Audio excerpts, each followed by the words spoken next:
ماضی شام میں عباس اور اقرا کا نکاح ہو گیا تھا۔ پاشا بھی اس میں شامل ہوا تھا، لیکن اس نے عباس کو دوبارہ کچھ نہیں کہا تھا۔ اس نے سوچ لیا تھا کہ اسے کیا کرنا ہے۔ اقرا عباس کے کمرے میں بیٹھی اپنے ہاتھ کی انگلیوں کو مروڑ رہی تھی۔ نکاح بالکل سادگی سے ہوا تھا۔ عمر بھی اپنی بہن کے لیے خوش تھا اور عباس کے ساتھ جانے کے لیے بھی تیار تھا۔ عباس اپنے کمرے میں داخل ہوا اور اقرا کو دیکھ کر مسکرا پڑا، جو کنفیوز سی بیٹھی ہوئی تھی۔ عباس چلتا ہوا اقرا کے پاس آیا اور اس کے سامنے بیٹھ گیا۔ تم نے گھونگھٹ تو نکالا نہیں، اب میں تمہیں منہ دکھائی کیسے دوں گا؟ عباس نے شرارت بھرے لہجے میں اقرا کے میک اپ سے پاک چہرے کو دیکھتے ہوئے پوچھا، کیا گھونگھٹ نکالنا ضروری ہے؟ اقرا نے پریشانی سے پوچھا۔ بالکل، پھر ہی تو منہ دکھائی کا تحفہ ملتا ہے، عباس نے مسکراتے ہوئے کہا۔ تو میں اب گھونگھٹ نکال لیتی ہوں، اقرا نے کہتے ہی اپنے سرخ رنگ کے دوپٹے سے لمبا سا گھونگھٹ نکال لیا۔ عباس اب کھل کر ہنس پڑا تھا۔ اس نے اپنی جیب سے ایک چھوٹی سی سرخ رنگ کی ڈبی نکالی اور اسے کھول کر اندر سے گولڈن کلر کی رنگ نکالی جس پر چھوٹے چھوٹے موتی لگے ہوئے تھے، اور پھر اقرا کا ہاتھ اپنے ہاتھ میں لیتے اس میں انگوٹھی پہنا دی، اور پھر اقرا کا گھونگھٹ اٹھا کر مسکرا پڑا جو نظریں جھکائے بیٹھی تھی۔ کل صبح ہم لوگ یہاں سے چلے جائیں گے، تم خوش تو ہو نا؟ عباس نے اقرا کی ہتھیلی پر اپنی انگلی سے گول گول دائرہ بناتے پوچھا۔ میں بہت خوش ہوں، اقرا نے مسکراتے ہوئے کہا۔ تمہیں رنگ پسند آئی؟ عباس نے اقرا کی توجہ رنگ کی طرف کرواتے ہوئے پوچھا۔ بہت پیاری ہے، اقرا نے رنگ کو دیکھتے کہا، جو سچ میں اسے بہت پسند آئی تھی۔ اقرا، میں یہ نہیں کہتا کہ میں پوری زندگی تمہاری حفاظت کروں گا، کیونکہ انسان کو اپنی اگلی سانس کا بھی معلوم نہیں ہوتا، لیکن اتنا ضرور کہوں گا، جب تک میں زندہ ہوں تمہاری حفاظت کروں گا، اور تم اچھے سے جانتی ہو میں کیسا کام کرتا تھا۔ اگر کسی نے تمہیں نقصان پہنچانے کی کوشش کی تو پھر عباس شیرو بن جائے گا، اور اس سے تم مجھے نہیں روکو گی۔ عباس نے سنجیدگی سے اقرا کو دیکھتے کہا، جس نے اس بات میں سر ہلا دیا تھا۔ گڈ گرل، عباس نے کہتے ہی اقرا کا چہرہ اپنے ہاتھوں کے پیالے میں لیا اور اس کے ماتھے پر بوسہ دیا۔ اقرا نے شرم اور خفت سے نظریں جھکا لی تھی۔ جاؤ چینج کر لو، پھر پیکنگ بھی کرنی ہے، عباس نے مسکراتے ہوئے کہا، تو اقرا نے اس بات میں سر ہلایا اور چینج کرنے چلی گئی۔ پیچھے عباس بیڈ پر لیٹ گیا تھا۔ جتنا وہ سب کچھ آسان سمجھ رہا تھا وہ آسان بالکل بھی نہیں تھا، ورنہ یہ تو وقت بتانے والا تھا۔ اگلے دن عباس، اقرا اور عمر پاشا کے گھر سے چلے گئے تھے۔ عباس اور اقرا دونوں خوش تھے۔ پاشا نے کچھ ٹائم بعد اپنے ایک آدمی کو بھیجا کہ اقرا کا کام تمام کر دے، لیکن عباس نے پاشا کے سامنے اس کی وہ حالت کی کہ دوبارہ پاشا کی ہمت نہیں ہوئی کہ وہ اپنے کسی آدمی کو بھیج سکے۔ اس آدمی نے اقرا کا ہاتھ پکڑا تھا۔ عمر سمجھ گیا تھا کہ یہ پاشا کا کام ہے۔ اس نے پاشا کو وارن بھی کیا تھا کہ عباس اور اقرا کی زندگی سے دور رہے۔ پاشا دور بھی ہو گیا تھا۔ عباس اور اقرا ابھی بھی سکون کی زندگی گزار رہے ہوتے اگر شامیر نے مارکیٹ میں اقرا کو نہ دیکھا ہوتا تو۔ شامیر کرن کے لیے گفٹ لینے آیا تھا اور واپسی پر اس نے پاشا کی طرف جانا تھا جب اس کی نظر اقرا پر پڑی۔ شامیر شروع سے ہی ٹھرکی تھا، اس لیے اقرا کو دیکھ کر اس کی آنکھوں میں خباثت جاگ اٹھی اور اس کے پیچھے جا کر کھڑا ہو گیا، جو عباس کے لیے شرٹ دیکھ رہی تھی۔ وہ آج ڈرائیور کے ساتھ آئی تھی۔ شامیر نے اقرا کے ہاتھ میں پکڑی شرٹ کو اس انداز سے پکڑا کہ اس کا ہاتھ इकरा के हाथ से टच हो गया था। इकरा ने घबरा कर उस शर्ट को छोड़ दिया और शामिर की तरफ देखने लगी, जो मुस्कुराते नज़रों से इकरा को देख रहा था। इकरा को गुस्सा तो बहुत आया, लेकिन फिर वहाँ से चली गई। उसके बाद इकरा जिस भी दुकान पर जाती, शामिर भी उसके पीछे ही होता। अब तो इकरा को डर के साथ गुस्सा भी आने लगा था, लेकिन मार्केट में सारे थे तो इकरा ने खुद को हौसला दिया। उसने सोचा अभी घर चली जाती है, यहाँ रुकी तो कुछ भी हो सकता है। ये सोचते ही इकरा वहाँ से जाने लगी तो शामिर, जो कब से इकरा से बात करने का सोच रहा था, उसे जाते देख बिना कुछ सोचे उसका हाथ पकड़ लिया। इकरा ने जब अपना हाथ देखा तो उसका पारा हाई हो गया और बिना कुछ सोचे समझे उसका हाथ उठा और शामिर के गाल पर निशान छूट गया। लोग रुक कर दोनों को देखने लगे थे। शामिर कहर बरसाती नज़रों से इकरा को देखने लगा था। तुम्हारी हिम्मत कैसे हुई मेरा हाथ पकड़ने की? इकरा ने गुस्से से शामिर को देखते कहा, आइंदा किसी भी लड़की का हाथ पकड़ने से पहले इस थप्पड़ को ज़रूर याद कर लेना। इकरा ने उंगली उठाते शामिर को देखते कहा। अब्बास के साथ ने उसमें काफ़ी हौसला और हिम्मत पैदा की थी। इकरा फिर वहाँ रुकी नहीं थी और वहाँ से चली गई। शामिर को वहाँ खड़े लोग नफ़रत से देख रहे थे। शामिर गुस्से से तनफन करता वहाँ से चला गया। पाशा का ड्राइवर भी उसके साथ था। पाशा ने उसे शामिर के पास भेजा था कि वो उसे अपने साथ लेकर आए, क्योंकि शामिर आने का तो कह देता लेकिन आता नहीं था। उसे कोई ना कोई काम याद आ जाता था। और पाशा का ड्राइवर तो इकरा को जानता था। वो सब कुछ देख भी चुका था, लेकिन खामोश रहा। शामिर पाशा के सामने गुस्से से भरा बैठा था। शामिर, अगर मार्केट में तुम किसी भी लड़की का हाथ पकड़ोगे तो वो तुम्हें थप्पड़ ही मारेगी, पाशा ने संजीदगी से कहा। उसने मुझ पर शामिर पर हाथ उठाया। वहाँ खड़े लोग मुझे नफ़रत भरी नज़रों से देख रहे थे। उस लड़की को मैं नहीं छोड़ूंगा, शामिर ने गुस्से से कहा। तुम जानते हो वो लड़की कौन है? पाशा ने पूछा। नहीं, मैं नहीं जानता, शामिर ने कहा। तो फिर कैसे पता चलेगा? पाशा ने शामिर की तरफ झुकते हुए पूछा। तुम्हारा ड्राइवर भी मेरे साथ ही था, हो सकता है वो जानता हो, शामिर ने कहा। तो पाशा ने कुछ फासले पर खड़े गार्ड को इशारा किया कि वो ड्राइवर को बुलाकर लाए, जो थोड़ी देर बाद वहाँ आ गया था। जिस लड़की ने शामिर को थप्पड़ मारा, क्या तुम उसे जानते हो या कहीं देखा हुआ है? पाशा ने वाइन का गिलास लबों से लगाते हुए पूछा।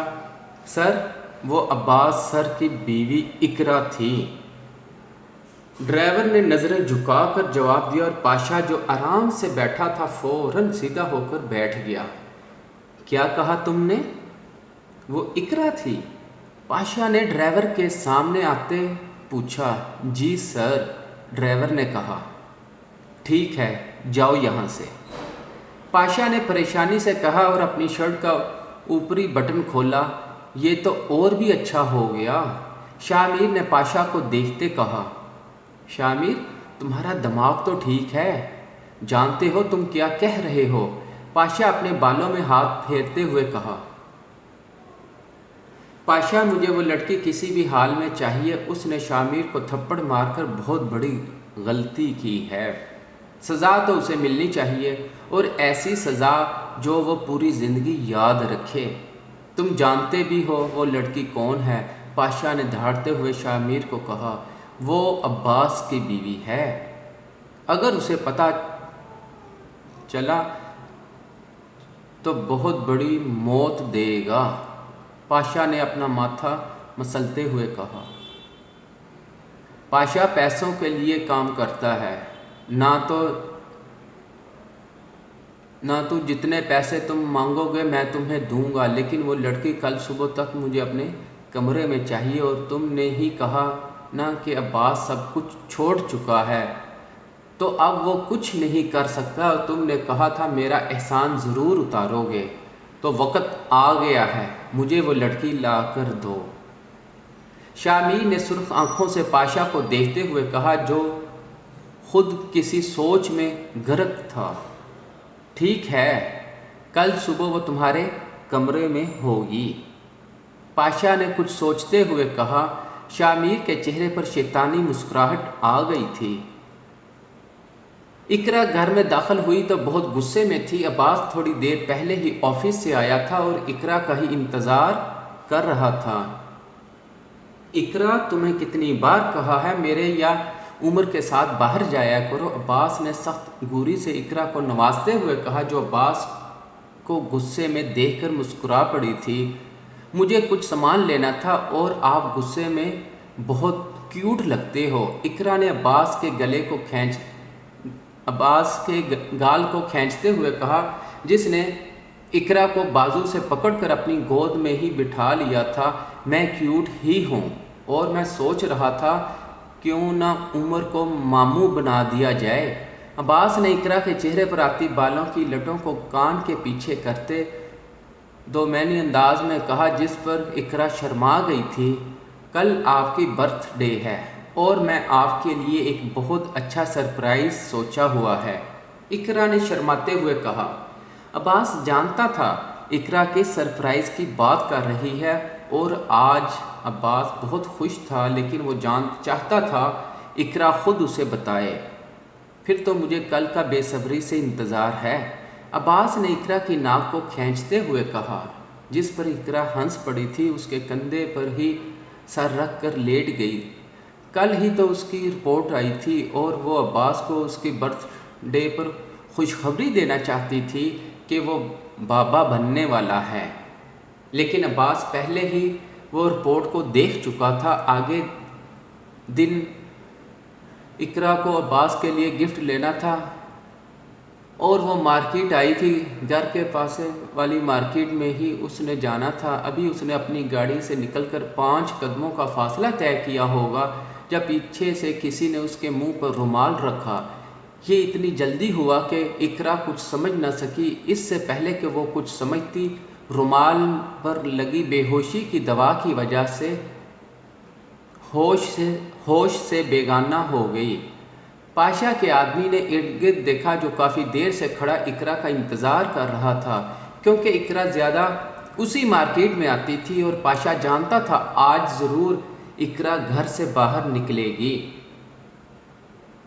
इकरा को होश आया तो उसे अपना सर घूमता हुआ महसूस हुआ। इकरा ने कमरे को गौर से देखा, जो उसका तो बिल्कुल भी नहीं था। आहिस्ता आहिस्ता उसका दिमाग बेदार होने लगा और जैसे ही उसे याद आया, बेड से खड़ी होकर दरवाजे की तरफ भागी। आज सुबह ही तो अब्बास ने उसे रोका था कि बाहर ना जाए, लेकिन वो नहीं मानी थी। क्या हुआ जाने मन? शामिर जो सोफे पर बैठा उसके उठने का इंतज़ार कर रहा था, उसे दरवाजे की तरफ भागते देख मुस्कुरा पड़ा। इकरा ने सहमी हुई नज़रों से सोफे की तरफ देखा, जहां शामिर टांग पर टांग रखे बैठा था। इकरा को अपनी रूह परवाज होती हुई महसूस हुई थी। तुम्हें क्या लगा था तुमसे मैं बदला नहीं लूँगा? तुमने शामिर को थप्पड़ मारकर अपनी ज़िंदगी की सबसे बड़ी गलती की है। और अब शामिर ने इकरा के सामने खड़े होते कहर बरसाते लहजे में कहा, थोड़ी देर बाद तुम्हें एहसास हो जाएगा कि तुमने कितनी बड़ी गलती की है। शामिर ने इकरा को बालों से जकड़ते हुए कहा और उसे घसीटते हुए बेड की तरफ ले जाने लगा। हाल जरी रुखसत होकर आज शामिर के कमरे में बैठी थी। शामिर कमरे में दाखिल हुआ तो जरी ने नज़रें उठाकर नहीं देखा था। शामिर की तो आज जरी से नज़रें नहीं हट रही थी, वो लग ही इतनी प्यारी रही थी। शामिर ने जरी का हाथ अपने हाथ में लिया। ज़रतशा, मैं जानता हूँ मैंने तुम्हें बहुत तकलीफ़ पहुँचाई है, तुम्हारे साथ बहुत बुरा किया है, और आज मैं उन सब चीज़ों के लिए तुमसे माफ़ी मांगता हूँ, क्योंकि मुझे एहसास है कि मैंने जो कुछ भी तुम्हारे साथ किया वो गलत था, और मैं अगर अपनी गलती मान रहा हूँ तो सिर्फ तुम्हारे प्यार ही की खातर।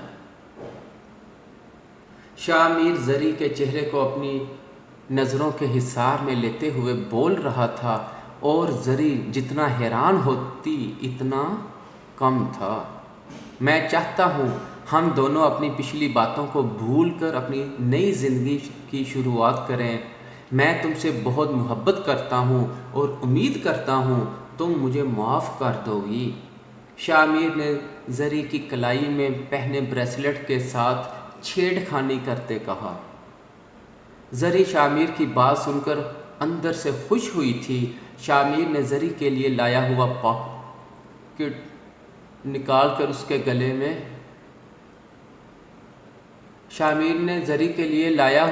لاکٹ نکال کر اس کے گلے میں پہنا دیا۔ زری کو اب یقین ہو گیا تھا اس کی زندگی اب اچھی گزرنے والی ہے، لیکن یہ اس کی بھول تھی۔ شاہ میر بے شک زری سے محبت کرتا تھا، لیکن وہ اپنی عادتیں چھوڑ دے یہ ناممکن تھا۔ پیو گے؟ کبیر نے سگریٹ کی ڈبی دوپہر کے سامنے کرتے ہوئے پوچھا۔ اس وقت دوپہر کبیر کے فلیٹ پر موجود تھا۔ میں سگریٹ نہیں پیتا، دوپہر نے ایک نظر ڈبی کو دیکھتے کہا۔ تو پھر شراب پیتے ہو؟ کبیر نے دوپہر کے سامنے بیٹھتے طنزیہ لہجے میں پوچھا۔ میں شراب بھی نہیں پیتا۔ ضروری نہیں، جیسے تم خود ہو باقی سارے بھی ویسے ہی ہوں، دوپہر نے پیچھے کرسی سے ٹیک لگاتے عام سے لہجے میں کہا۔ لیکن کبیر کو یہ لہجہ عام تو بالکل بھی نہیں لگا تھا۔ جیسا بھی ہوں سب کے سامنے ہوں، تمہارے جیسا نہیں ہوں، منہ پر کچھ اور پیٹھ پیچھے کچھ اور۔ کبیر نے دانت پیستے ہوئے کہا، ویسے تم مجھ سے اتنا چڑھتے کیوں ہو؟ کہیں اس لیے تو نہیں کہ میں تم سے زیادہ ہینڈسم ہوں؟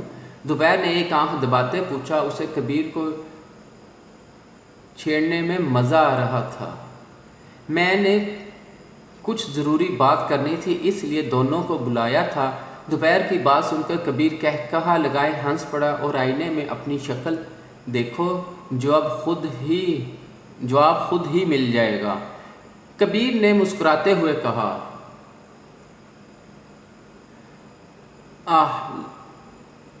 روز دیکھتا ہوں، اس لیے تو یقین ہے کہ میں تم سے زیادہ ہینڈسم ہوں۔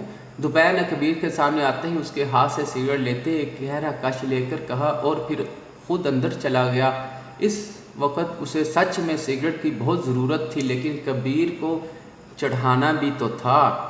ایک نمبر کا چھوٹا انسان ہے، آیا بڑا ہینڈسم، کبیر نے منہ بگاڑتے ہوئے کہا۔ اس کا موڈ سخت خراب ہو گیا تھا اور بے شک اب غصہ نور بیچاری پر نکلنا تھا۔ نور کبیر کی بیوی کا نام ہے۔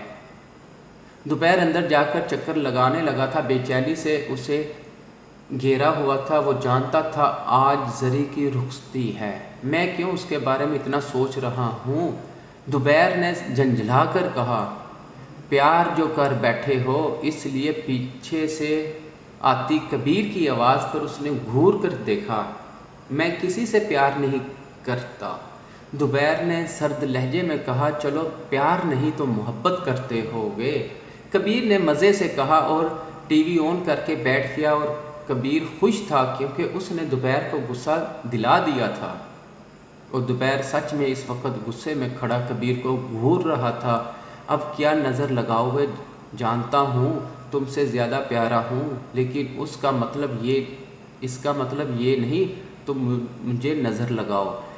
کبیر نے اپنا چہرہ دوپہر کی طرف مروڑتے ہوئے کہا، بڑے پاپا اگر آپ نے آنے میں مزید دیر کی تو ہو سکتا ہے اس شخص کا میں منہ توڑ دوں۔ دوپہر نے منہ میں بڑبڑاتے ہوئے کہا، اور اس کی بڑبڑاہٹ اتنی اونچی ضرور تھی کہ کبیر نے بھی سن لی تھی۔